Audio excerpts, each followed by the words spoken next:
wa asyhadu anna Muhammadan abduhu wa rasuluh. Amma ba'd, ikhwa wa akhwat jamaah salat maghrib rahimani wa rahimakumullahu jami'a. Alhamdulillah, kita kembali melanjutkan pembahasan kita di pertemuan yang kedua ini berkaitan dengan babur rahan, bab berkaitan dengan masalah rahan atau gadai. Di pertemuan sebelumnya telah kita ingatkan beberapa uraian dari Asy-Syaikh Abdurrahman bin Nasir As-Sa'di rahimahullahu ta'ala berkaitan dengan masalah gadai ini. Kemudian kita lanjutkan dari keterangan Asy-Syaikh Abdurrahman bin Nasir As-Sa'di rahimahullahu ta'ala. Beliau mengatakan, wa illam yahsul wa talaba sahibul haqqi bai'ar rahani. Maka kata beliau, jika gadai ini telah jatuh tempo, jadi artinya jamaah yang dimuliakan dan dirahmati oleh Allah Subhanahu wa taala, biasanya kita ada perjanjian dan itu sudah jatuh tempo. Artinya sudah sampai jangka waktu yang telah disepakati oleh kedua belah pihak, antara yang menggadaikan dan yang menerima atau memberi gadai tersebut. Nah, ini bagaimana ketika terjadi seperti ini? Maka ini pun diuraikan di dalam syariat kita. Kata beliau, wa illam yahsul, ternyata dia tidak mampu membayar atau mengembalikan pinjaman tersebut, sedangkan pemilik uang ini adalah meminta segera dibayar, segera dilunasi uang yang telah diambil. Maka Syekh mengatakan bai'ar rahan, maka barang yang dijadikan sebagai barang gadai ini, maka itu dijual. Jadi barang yang jadikan gadai ini yang dijual. Kata bahkan Syekh mengatakan wajaba bai'uhu wal wafa'u min samanihi. Maka kata beliau bahkan diwajibkan untuk dijual. Kemudian harga dari barang itu yang digunakan untuk membayar pinjaman tersebut. Artinya begini jamaah yang dimuliakan, sini kita dapatkan uraian dari ulama kita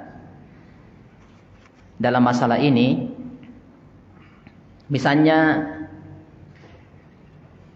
si A meminjam uang kepada si B dalam jangka waktu 3 bulan. Dan 3 bulan ini ketika jatuh tempo, dia harus membayar atau mengembalikan uangnya si A. Tapi jatuh tempo pada 3 bulan, kemudian si B ini yang tadi meminjam tidak bisa mengembalikan uangnya. Maka barang yang dijadikan jaminan inilah yang dijual. Jadi barang yang menjadi jaminan ini dijual. Tetapi ingat, bukan si A yang menjual barang tersebut. Jadi misalnya begini, saya meminjam uang kepada si A dengan jaminan 1 petak sawah. Dengan jangka waktu 3 bulan, pas jatuh tempo 3 bulan saya tidak bisa bayar. Maka jaminan ini adalah dijual. Apakah yang menjual adalah si A, tempat saya minjam uang? Maka kata para ulama, bukan. Dia tidak boleh menjual barang ini. Kenapa? Bukan miliknya. Bukan miliknya dia. Yang pantas untuk menjual adalah saya yang punya tanah tersebut. Ini kata para ulama rahimahullahu ta'ala. Tetapi jika saya tidak mau menjual tanah ini, maka tentunya ini diserahkan kepada pihak pengadilan. Serahkan kepada pihak pengadilan untuk menyelesaikan atau untuk memaksa saya untuk menjual tanah ini yang menjadi jaminan. Nah, jadi itu kasusnya. Jadi kalau saya jadi pihak yang saya pinjam uangnya menuntut saya jual itu, saya tidak mau. Maka si A tadi ini bisa melapor ke pihak yang berwajib, kemudian setelah itu diarahkan ke pihak pengadilan. Di pihak pengadilan yang akan menjual,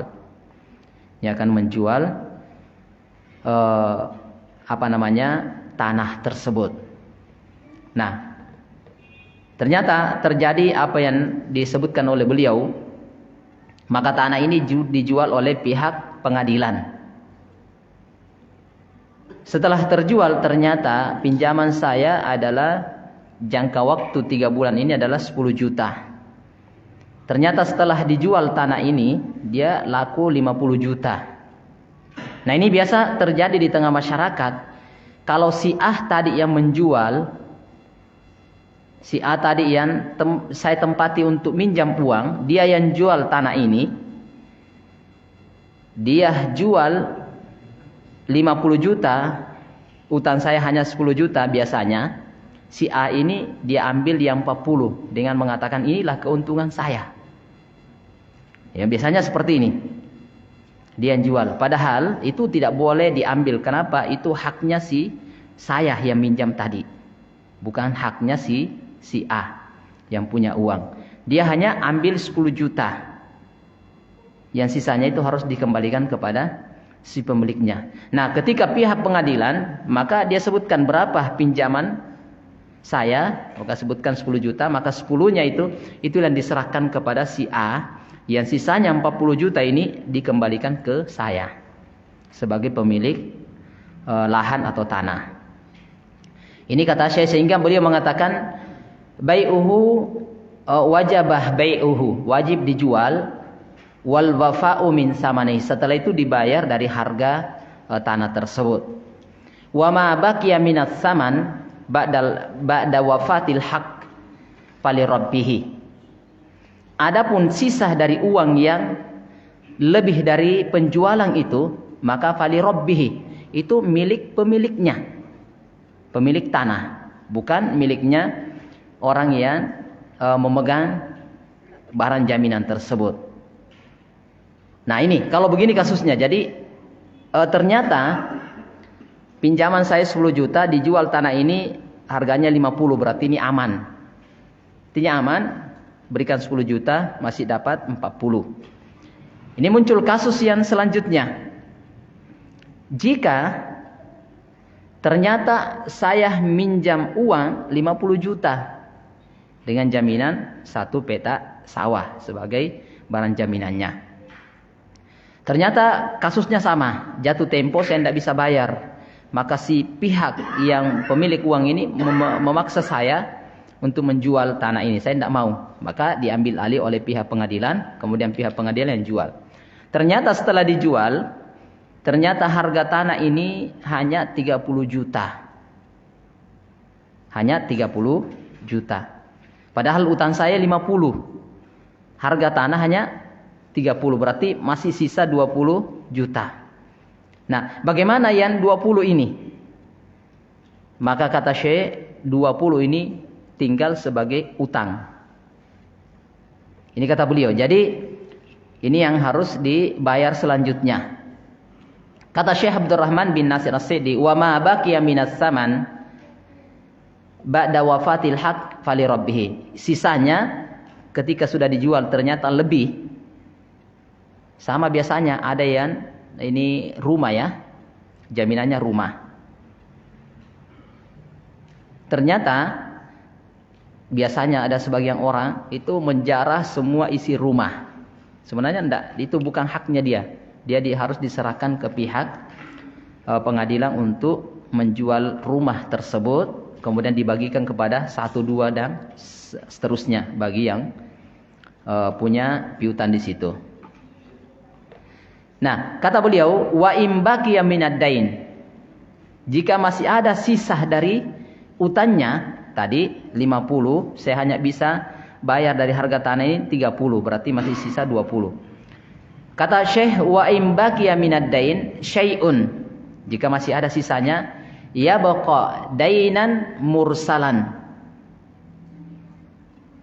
bila rahan, maka itu jadi utang saya, tapi namanya utang lepas, tidak ada lagi jaminan. Jadi ini utang lepas tanpa jaminan. Kalau yang sebelumnya ada jaminannya, sekarang ini tidak ada lagi. Karena tanah yang dijadikan jaminan sudah dijual. Maka utang ini jadi tetap dibayar yang 20-nya. Hanya tidak ada tanpa jaminan sekarang.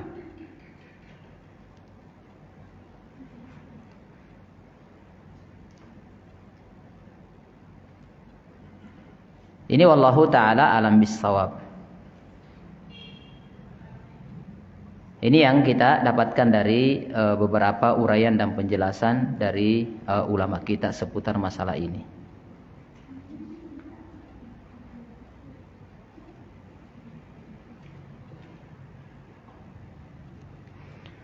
Kemudian kata beliau selanjutnya, ini kasus tadi yang disebutkan oleh beliau, jatuh tempo, kemudian tidak bisa dibayar, maka jaminan inilah yang dijual.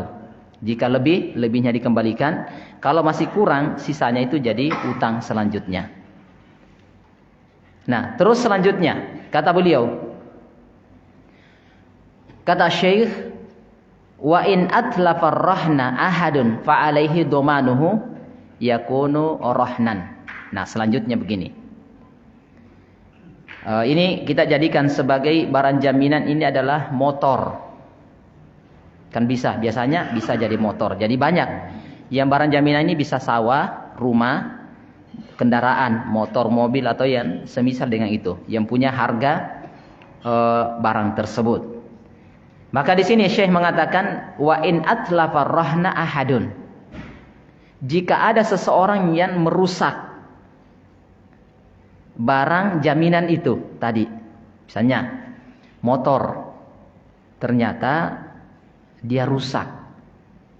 Si pemegang tadi ini dia rusak motor itu, atau dia pakai ternyata dia menabrak,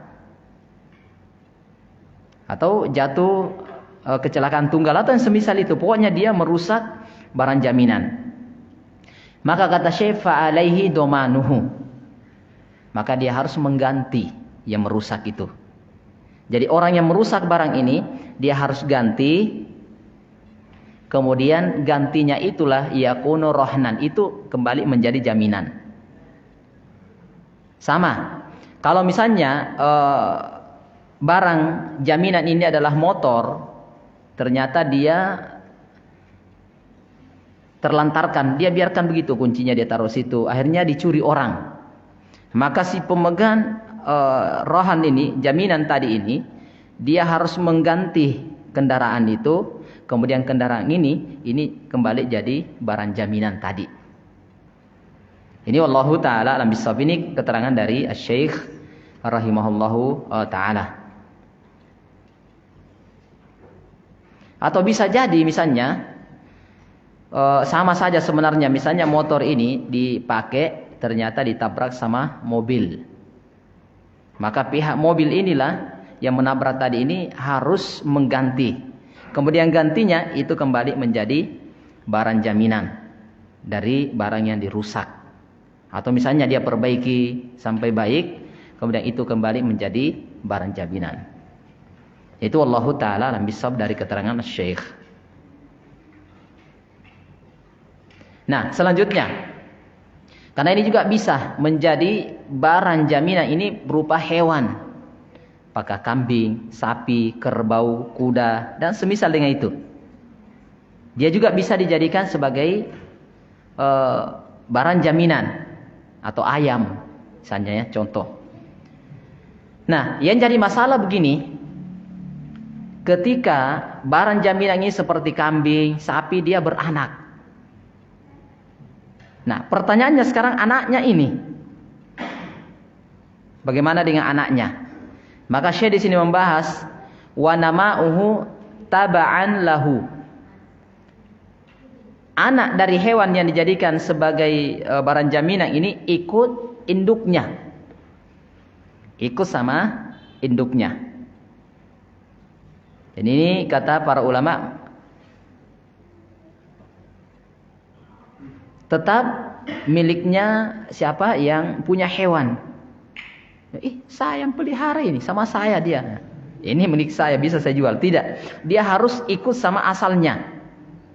Ikut sama, tetap miliknya orang yang menjaminkan ini sebagai barang jaminan. Tetap ikut ke situ. Ini Allahu Ta'ala alam bisa. Jadi tetap miripnya orang yang berutang tadi, yang minjam uang. Ini Wallahu Ta'ala alam bisa. Kemudian kata beliau, wa mu'natuhu ala rabbih. Terus, gimana dengan makanannya? Ternyata yang dijadikan barang jaminan ini motor atau mobil atau hewan, kambing, sapi atau yang semisal dengan itu. Tentunya kan dia butuh ongkos atau butuh biaya. Kalau sapi, kerbau dan semisalnya butuh pembiayaan. Jadi butuh carikan rumput, butuh digembalakan dan yang semisal dengan itu. Gimana kalau begini? Maka diuraikan oleh para ulama,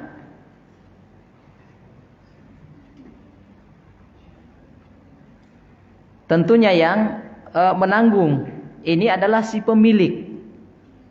Misalnya saya, ini sapi saya jadi jaminan, bukan saya ini. Berarti saya harus siapkan juga adalah kandangnya. Saya harus siapkan kandang dan tempatnya. Kandang dan tempatnya saya harus siapkan. Demikian pula makanannya. Tetap saya juga yang bertanggung jawab masalah ini.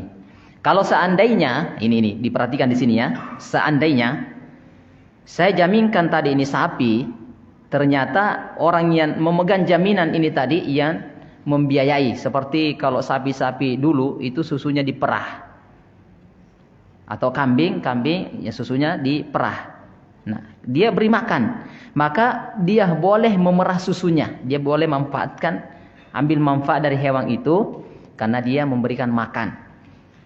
Nah, ini boleh, ini tidak masuk dalam kategori riba ndak. Kalau yang seperti ini. Demikian pula halnya adalah ketika kita diberi jaminan motor, saya minjam 10 juta ini motor saya jaminannya. Motor ini karena kalau dibiarkan dia rusak, tidak dipanasin atau tidak dipakai, itu akan rusak. Maka sebatas pembiayaan atau perawatan yang kita ini, maka bisa dipakai motor tersebut. Ini yang kita dapatkan dari keterangan para ulama rahimahullahu taala. Jadi itu boleh dimanfaatkan. Sebatas pembiayaan kita itu hanya terbatas pada kendaraan dan hewan. Bagaimana dengan rumah, bagaimana dengan sawah? Apakah rumah bisa saya kontrakkan kepada orang lain, saya sewakan? Nah, ini nanti pembahasannya, nanti jadi masalah ini. Kemudian sawah, bolehkah saya garap sendiri? Kemudian hasilnya saya ambil. Nanti ini pembahasannya sebentar.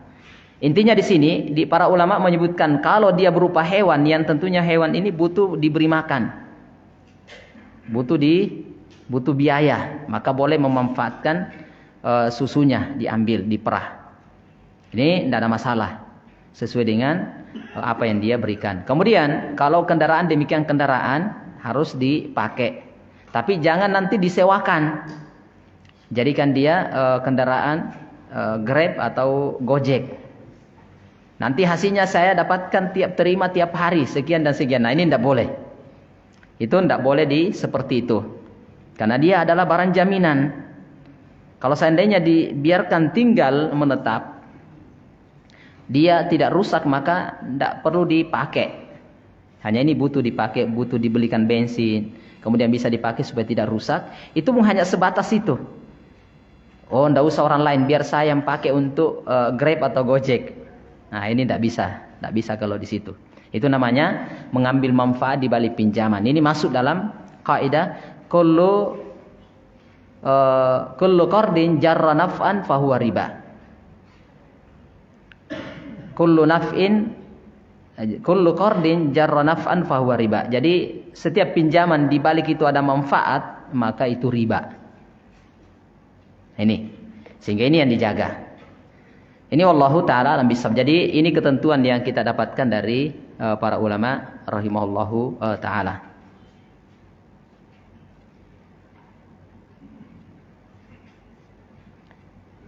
Kemudian selanjutnya kata beliau, kata Syekh Abdurrahman bin Nasir As-Sa'di, walaysa lirrahin al-intifa'u bi illa bi'idnin akhar. Illa bi'idnil akhar. Kata beliau, tidak boleh memanfaatkan barang itu bagi yang menggadaikan.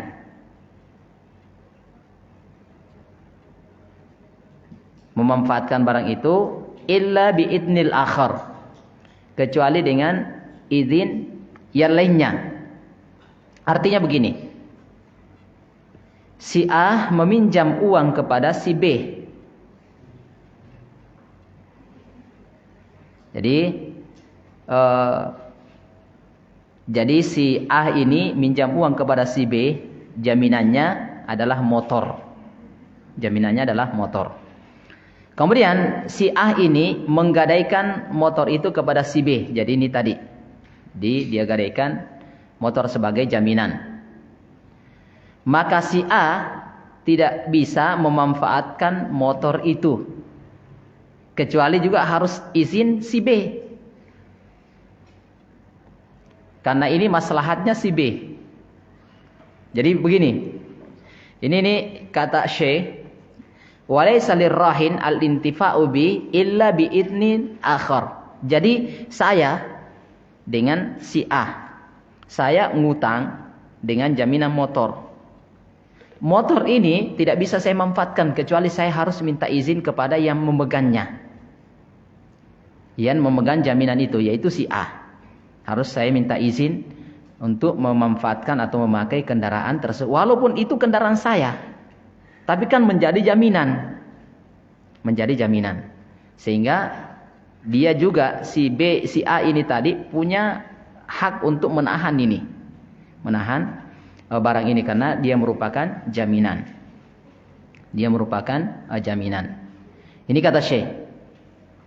Au bi'idnis syari', atau dengan izin syariat. Sebagaimana disebutkan oleh Nabi sallallahu alaihi wasallam, "Adh-dhahru yurkabu bi nafaqatihi idza kana marhunan. Wala banud dari yushrabu bi nafaqatihi idza kana marhunan. Walal ladzina yarkabu wa yashrab an-nafaqah." Nah, ini yang telah kita sebutkan tadi. Diriwayatkan oleh Imamul Bukhari. Jadi begini, kendaraan itu bisa ditunggangi walaupun dalam keadaan dia tergadai. Demikian pula susunya bisa diperah, bisa diminum dalam keadaan dia tergadai. Demikian pula selanjutnya, wa alal ladzina yarkabu wa yashrabu an-nafaqah. Dia boleh menunggangi, boleh meminum susunya dengan ketentuan dia memberi nafkah. Nah ini. Jadi inilah keterangan Asy-Syaikh. Dia sebutkan di sini, bolehnya memanfaatkan barang gadai itu jika memang ada izin dari salah satu dari keduanya. Izin dari salah satu dari keduanya. Jadi si pemilik itu sendiri adalah tidak boleh memanfaatkan kecuali izin kepada yang memegang barang gadai tersebut. Sehingga dari sinilah kesimpulan yang bisa kita ambil dari keterangan para ulama yang saya dapat sempat tuliskan berkaitan dengan hadits ini, bahwasanya ar-rahan itu terbagi dua. Rahan terbagi dua. Yang pertama adalah yang membutuhkan pembiayaan, yang butuh biaya. Seperti yang dijadikan rohan ini barang gadai adalah kambing, sapi atau yang semisal, atau motor. Ini adalah membutuhkan biaya. Yang kedua, atau jika tidak diberi makan atau tidak beri bensin atau yang semisal perawatan itu, maka ini akan merusak.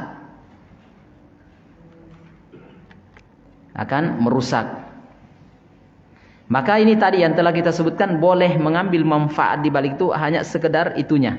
Karena kita memberi makan, maka susunya bisa kita manfaatkan, bisa ditunggangi. Ini bisa. Ini kata beliau. Atau misalnya motor kita ganti olinya rutin, maka ini bisa dimanfaatkan sebatas itu. Tapi tidak boleh dijadikan sebagai untuk berbisnis atau yang lainnya, tidak boleh. Ini. Kemudian yang kedua adalah barang gadai ini, ar-rahan ini adalah sesuatu yang tidak membutuhkan pembiayaan. Jadi yang satu butuh biaya seperti kambing, sapi atau yang semisal dengan itu. Yang kedua adalah motor atau mobil. Maka ini bisa dimanfaatkan oleh si pemegang tadi jika dia membiayai hal tersebut. Yang kedua adalah barang ini tidak butuh biaya. Tidak butuh biaya, misalnya seperti rumah, tanah, sawah atau yang lainnya. Maka di sini kata para ulama, si pemegang barang ini, barang gadai ini tidak boleh memanfaatkan barang tersebut. Tidak boleh memanfaatkan barang tersebut. Dan jika dia mengambil manfaat di balik itu, inilah yang disebutkan oleh kata para ulama, kullu qardin jarra naf'an fahuwa riba. Kapan dia mengambil manfaat di situ, itulah riba. Itulah riba. Maka ini jamaah yang dimuliakan dan dirahmati oleh Allah Subhanahu wa taala. Nah, ini yang terjadi. Sehingga ini butuh didudukkan titik permasalahan. Ini kok dia jadikan jaminan sapi atau kambing, kok dia manfaatkan susunya, dia ambil, dia minum. Atau sapi perah, dia ambil susunya, dia perah. Kalau begitu, berarti ini bisa dimanfaatkan barang gadai. Nah, ini lihat, ini bahagian pertama karena kita membiayai dia. Kita yang memberi makan, kita yang melihara dia, maka mengambil sebatas itu. Atau dia tunggangi, seperti misalnya motor, mobil. Karena dia belikan bensin, kemudian dia ganti olinya, dimanfaatkan di situ. Ini wallahu ta'ala alam bissawab. Yang kedua, yang tidak membutuhkan biaya, maka ini tidak boleh dimanfaatkan atau mengambil manfaat di balik itu. Seperti tadi rumah. Ini saya ngambil uang 100 juta jaminan rumah. Maka rumah ini tidak boleh saya kontrakkan. Karena dia hanya sebagai jaminan. Demikian pula sawah. Sawah ini sebagai jaminan tidak boleh saya kelola, tidak boleh saya tanami. Kemudian ya hasilnya saya ambil. Kemudian setelah itu nanti berhenti digarap sawah itu sampai si peminjam uang tadi ini mengembalikan uang itu. Nah, ini tidak boleh. Karena sawah ini tidak membutuhkan biaya. Sehingga tidak boleh dimanfaatkan. Inilah yang banyak terjadi di tengah masyarakat. Ini yang paling banyak. Itu gadai sawah. Sebenarnya gadai boleh, tetapi yang jadi masalah adalah tak kala memanfaatkan barang gadai. Itu barang hanya sebagai jaminan. Di saat dia tidak mampu, inilah yang akan jadi solusinya. Bukan disuruh manfaatkan ini kemudian kelola dengan baik, itu tidak boleh. Itulah yang dikenal dengan itu riba. Mengambil manfaat di balik barang gadai ini adalah riba. Jika itu tidak membutuhkan biaya.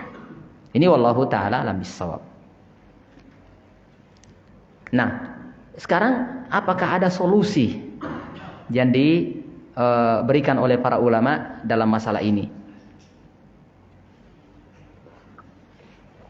Berkaitan dengan barang gadai yang banyak terjadi, kita ini contohkan adalah sawah.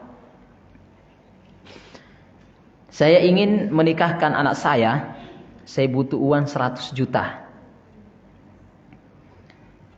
Uang panai 50, uang belanja kebutuhan ini 50, berarti butuh 100.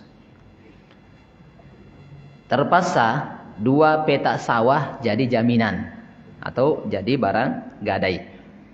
Nah, maka diambillah sama pemilik uang ini 2 petak sawah ini dengan jangka waktu 1 tahun. Maka sawah ini tidak boleh saya kelola. Yang memegang tadi tidak boleh saya kelola. Karena akan mengambil manfaat di situ. Kapan dia ngambil manfaat, maka itu riba. Kalau dia ambil manfaat selama 1 tahun, berarti dia dapatkan riba selama 1 tahun. Dia selamat, dia kelola itu. Jadi ini barang hanya sebagai jaminan. Sebagai jaminan. Oh tidak, ini Pak Ustadz, barang itu sudah nanti dikembalikan, dipegang sama si peminjam uang. Hanya si peminjam uang ini dia kelola sendiri sawahnya. Tapi ketika panen, maka si yang punya uang itu dapat jatah 5 karung 1 kali panen. Apakah ini boleh? Tetap tidak boleh. Dari mana dia dapatkan? Dia dapat karena uangnya. Maka sama kullu qardin jarra naf'an fahuwa riba. Itulah riba. Itulah riba. Berarti enak sekali yang pinjam uang. Karena dia minjam memang karena dia butuh, bukan untuk memanfaatkan di balik itu. Yang jadi lebih masalah lagi biasanya, sudah yang ngambil tanah ini adalah yang punya uang. Kemudian dia kelola. Akhirnya yang minjam uang ini tidak ada kerjaannya. Gimana bisa kembalikan uangnya? Tambah sulit lagi. Jadi ini. Maka dari sini jamaah yang dimuliakan oleh Allah Subhanahu wa taala, ini tidak dibolehkan seperti ini. Hanya saja kita dapatkan uraian para ulama ada 2 cara untuk selamat dari ini. Tapi biasanya si pemilik uang ini tidak mau. Si pemilik uang ini tidak mau. Cara yang pertama, tanah ini dipegang sama si pemilik uang. Kemudian dia kelola. Dia kelola, tiap panen itu harus dihitung. Karena 2 peta ini ternyata hasil yang dia dapatkan setiap panen, dia mendapatkan hasil sekitar 10 juta 1 kali panen. Itu bersih. Sudah diinikan, ini bersihnya dapat 10 juta. Maka ini solusinya, maka si pengelola tadi ini setiap dia panen, maka dia potong utangnya si peminjam ini 10 juta, berarti tinggal 90 1 kali panen. Nah, ini sudah sisa 90. Panen kedua untung lagi 10 juta, berarti sisa 80. Itu solusi yang pertama. Dia akan mengurangi utangnya orang yang minjam. Nah, ini pasti si pemilik uang tidak mau. Tapi itu solusi. Kalau hanya yang terjadi mengambil manfaat, pokoknya ini keuntungan saya, pokoknya 1 tahun saya ambil keuntungan mau 20 juta, mau 30 juta, hasil yang saya dapatkan per panen itu tidak akan mengurangi utang. Pokoknya 1 tahun kemudian kembali utuh 100 juta. Maka ini tidak boleh. Itu tidak dibolehkan karena itu adalah riba. Ini solusi yang pertama. Jadi hasil dari itu akan mengurangi utangnya. Maka ini boleh. Yang kedua adalah diadakan akad selanjutnya. Misalnya saya minjam uang 100 juta dengan 2 petak sawah. Kemudian saya bilang, ya sekalian kita yang kelola. Yang punya uang tadi. Setelah itu nanti kita bagi hasil. Maka ini tidak ada masalah kalau ini. Kita bagi hasil. Karena saya ini mau merantau. Tidak ada yang kelola ini. Saya mau merantau. Untuk cari pekerjaan yang lain. Nah, maka setiap dia panen, maka tergantung dari akad. Mungkin si pengelola dapat 60, si pemilik dapat 40, bisa. Atau mungkin saja 70-30%-nya. Itu. Atau bisa 50-50, atau tergantung kesepakatan. Nah, setelah itu berarti panen, maka yang diambil si pengelola ini itu 60%, yang diberikan kepada pemilik sawah ini 40%. Tidak ada kaitannya dengan pinjaman, tidak ada. Hanya ini karena disimpan begitu, tidak dikelola, tidak ada yang kerja. Maka saya juga mau pergi, tidak bisa kelola juga ini. Maka itulah solusi yang diberikan oleh ulama kita dalam masalah ini. Nah itu boleh seperti itu. Jadi dia akad baru, akad yang selanjutnya. Nah ini juga biasanya yang punya ini biasanya tidak mau juga. Yang tidak mau juga. Nah ini itu dua solusi yang diberikan oleh ulama kita untuk terhindar dari riba pinjaman, riba gadai. Selain dari itu, wallahu ta'ala bissawab, itulah yang terjadi di tengah kita adanya riba. Ini wallahu ta'ala bissawab. Ini selesai pembahasan atau keterangan disebutkan oleh Syekh Abdurrahman bin Nasir As-Sa'di rahimahullahu ta'ala. Iya. Mungkin itu secara singkat. Ada yang mau ditanyakan? Ada yang kurang?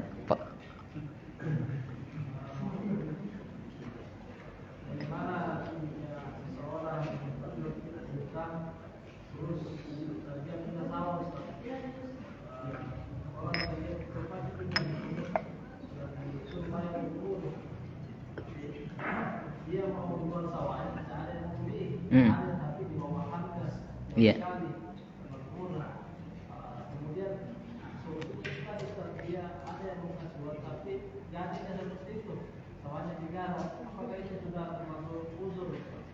Tidak bisa, belum bisa dia, tidak bisa jadi utur. Iya, belum masuk di situ. Jadi harus dicarikan solusi yang terbaik untuk itu. Jadi apakah ini bisa dikategorikan sudah masuk udurnya atau tidak, itu belum. Ya, belum seperti sama dengan ketika ingin membayar, maka dia minjam uang ke bank, apakah ini jadi solusi? Maka pernah ini saya tanyakan hal semacam ini tuh, maka ini belum menjadi udzur bagi dia. Maka sama itu, wallahu ta'ala bissawab. Jadi diupayakan, mudah-mudahan ada yang ini bisa membantu atau membeli, sekalian membeli tanah itu. Atau bisa tadi digadaikan sawah itu dengan catatan sebagai jaminan, tapi tidak boleh dikelola, tetapi itu tadi peraturannya, perjanjiannya seperti itu yang telah kita sebutkan dari para ulama. Bukan karena dijadikan jaminan, yang memegang jaminan ini dia kelola terus, mengambil manfaat tanpa mengurangi uang itu, atau diadakan akad yang lain. Tapi muncul pertanyaan juga begini,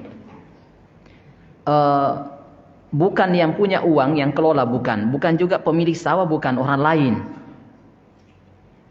Orang yang lain yang kelola, tetapi setelah panen dia kerja, orang lain nih, orang ketiga, pihak ketiga. Dia kerja, dia kelola, pas panen hasilnya dibagi 3. 1 ke pemilik uang, 1 bagian ke pemilik sawah, 1 bagian sama pekerja. Apakah boleh seperti ini? Yang boleh adalah 1 bagian kepada si pekerja dan 1 bagian kepada si pemilik, iya.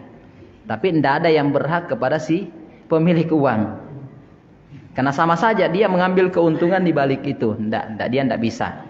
Kecuali kalau dia sebagai pekerja, dia bisa dapat. Itu. Ya wallahu ta'ala bissawab. Ini biasanya begitu. Dia tahu, oh iya tidak boleh kita. Maka orang lain disuruh pihak ketiga.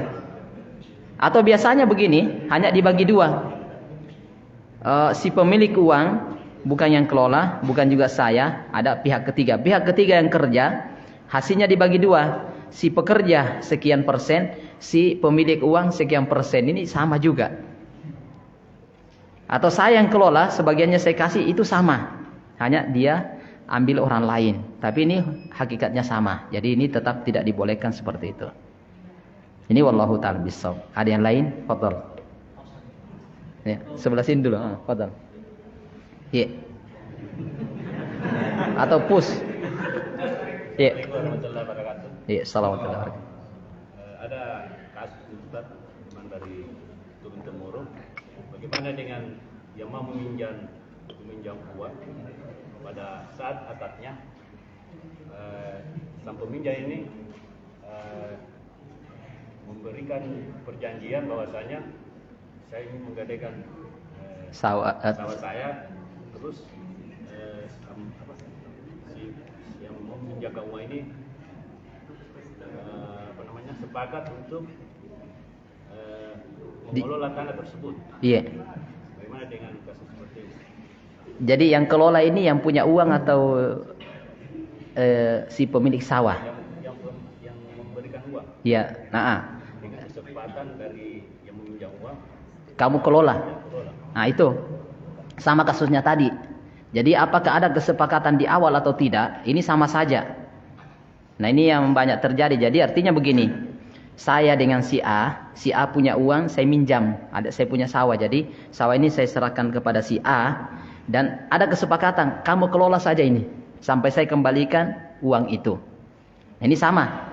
Ada kesepakatan di awal atau tidak ada, yang penting dia kelola ini, maka ini jadi masalah. Itulah riba. Kalau mau sudah selesai akad masalah gadai ini atau pinjam meminjam ini dengan gadai ini selesai, kemudian kita adakan akad yang kedua itu tadi. Dengan akad yang kedua. Karena saya tidak bisa kelola, ini sawah kan tinggal, tidak ada yang bisa kelola. Maka kalau bisa kita kelola, nanti kita bagi hasil. Tapi biasanya yang punya uang tidak mau dia mau ambil semua hasilnya. Seperti itu biasanya pada umumnya. Nah ini yang tidak dibolehkan seperti itu. Dan ini yang banyak berjalan di tengah masyarakat kita. Pernah saya dapatkan di tempat tertentu, dia rubah, dia paham ini, bahwasanya mengambil manfaat di balik pinjaman adalah riba, maka dia istilahkan jual. Dia pintar sekali dia. Dia istilahnya jual, tapi akadnya jual, tapi hakikatnya tetap pinjaman sama. Jadi saya coba telusuri bagaimana sebenarnya apa istilahnya akad jual beli, adalah sesuatu namanya. Dia berikan nama. Jadi saya jual ini, ganda ini. Tapi kapan saya mau sudah saya bayar ini, kembalikan tanah saya. Berarti sama saja sebenarnya, hanya ingin selamat dari ini. Jadi dia jual istilahnya begini. Tanah ini saya jual dengan uangmu yang saya ambil, tapi kamu tidak boleh jual kepada orang lain, harus nanti saya beli sendiri. Sebenarnya sama akadnya, jadi sama saja. Itu Allahu ta'ala bisawab. Ini juga tidak dibolehkan seperti itu. Iya. Ada yang lain? Iya, betul. Itu solusi yang kedua tadi. Tentang pembagian misalnya 60-40. Apakah bisa diperjelaskan Ustaz? Apakah dari pembagian 60-40 ini itu utang yang pertama itu tetap Iya, tetap dia. Iya. Jadi artinya kesepakatan ini, misalnya saya dengan antumnya, saya yang punya sawah, antum yang kelola. Dengan catatan ini kan saya harus lebih banyak. Kenapa? Saya yang beli racun, saya yang belikan pupuk, atau lainnya, maka saya harus 60%. Kamu memang pemilik, jadi dapat 40. Maka seperti ini boleh, tetapi jangan dikaitkan dengan pinjaman dengan ini, jangan dikaitkan di situ. Ini kesepakatan lain, artinya akad yang lain. Maka boleh saja. Atau misalnya saya yang belikan racun saya ini, saya 60, yang pengelola 40 juga bisa. Tergantung dari kesepakatan itu. Iya, itu. Wallahu ta'ala bishawab. Tapi jangan dikaitkan ya, sekali lagi jangan dikaitkan dengan utang piutang dan pinjamannya itu. Iya, wallahu ta'ala bishawab. Ada yang lain? Fadhal. Iya, sebentar. Iya.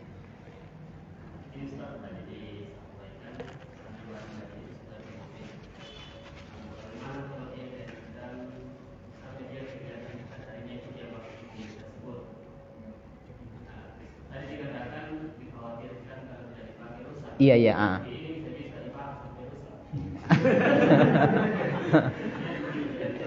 Iya. Jadi paham ya? Ini kasusnya ini bisa terjadi seperti ini. Jadi saya pinjamkan motor atau mobil. Ada motornya, ada mobilnya. Daripada ini kan barang gak ada, lebih baik saya ini pakai. Kalau ada keperluan kebutuhan ini saya pakai saja. Ini sebenarnya mengambil manfaat di balik itu. Ini yang tidak dibolehkan. Apalagi dipakai sampai rusak. Nah, dia merusak berarti dia harus mengganti. Dia harus mengganti. Jadi tidak boleh. Itu tadi disebutkan dipakai hanya sebatas karena pembiayaan kita. Tapi jangan dijadikan sebagai mobil usaha atau motor usaha. Ini tidak boleh. Berarti dia sama saja mengambil manfaat di balik itu. Hanya pemakaiannya karena dia ganti oli dengan belikan bensin. Nah itu. Jadi dia sebenarnya badan jaminan. Sehingga tidak boleh dimanfaatkan. Saya kira seperti itu. Jadi tidak boleh ya dijadikan sebagai bahan bisnis. Siapa tadi? Fadal. Iya. Iya.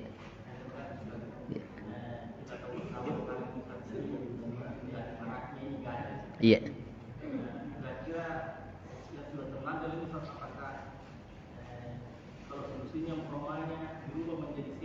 Iya.